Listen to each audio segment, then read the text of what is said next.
This is Chris K with your Peak Fitness Daily Six-Pack 101. Alright, these videos are all about how to get six-pack abs, right?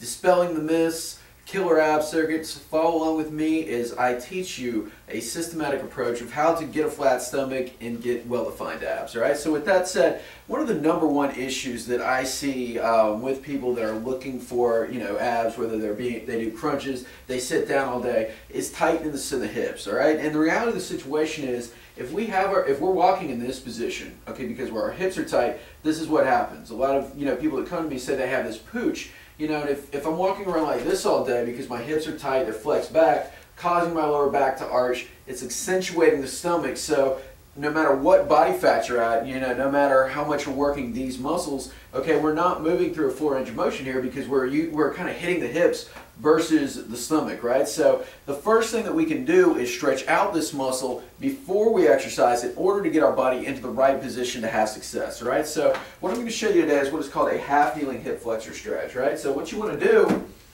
is just put your back foot on a step, or you can even use a wall. Lean forward until you feel a good stretch here in the down leg. And I'll just switch sides here so you can see me a little bit better. But I'm just leaning forward, okay, and I'm feeling a good stretch here in the front of my leg, right? At the same time, I want you to think about tightening the butt cheek of the back leg, holding for about 5 seconds, releasing, and just contracting and relaxing, holding in this position for about 60 seconds on each side. All right. After we release the muscle, that's going to get our pelvis into the right spot. So now we're going to hit a killer ab circuit. All right. So this is our ab circuit of the day, and I just want you to follow up with me. All right. So for our first exercise, we have what is called a straight leg sit-up. All right. With a straight leg sit-up, what I'm going to do is flex my toes down, get my abs tight, press my feet into the ground and my back into the ground. All right. And I want to just sit up straight. Pause at the top and come back down.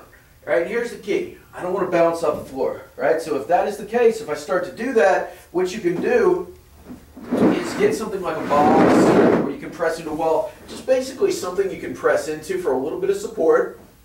Sit up straight and come back down.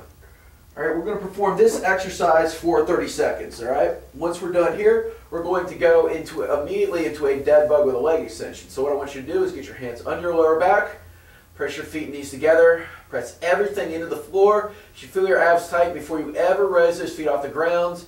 Bring the feet up. Notice my toes are flexed down and we're just extending out, pausing at the top and coming back. All right, the key with this is we're moving very slowly. We're focusing on contracting the abs. All right, you should be able to breathe, but you should definitely be pressing down to the floor and bracing the abs, meaning just tightening up. And again, we've got 30 seconds in this position. All right, you can drop down, relax for a second if necessary. We're going to move to our next exercise, which is a scissor kick. All right, with the scissor kick, again, I'm moving slowly. I'm coming apart, pausing, pressing, coming apart, pausing, pressing, just like that, 30 seconds there. For our last exercise, we have just an alternating leg extension. And again, I'm pressing out. I'm pressing my foot here into my knee. I'm coming back, coming out, pressing my foot into my knee. And again, I'm moving slow enough to allow my abs to kind of do their job, to stabilize, not moving very quickly. But again, I'm just trying to get tension in the muscle. It's not about quick movement or doing as many reps as we can. So we have the stretch followed by 30 seconds in each position. I want you to repeat the ab circuit 3 times for 30 seconds. That's your workout of the day. Tell me you're not sore tomorrow. Talk to you then.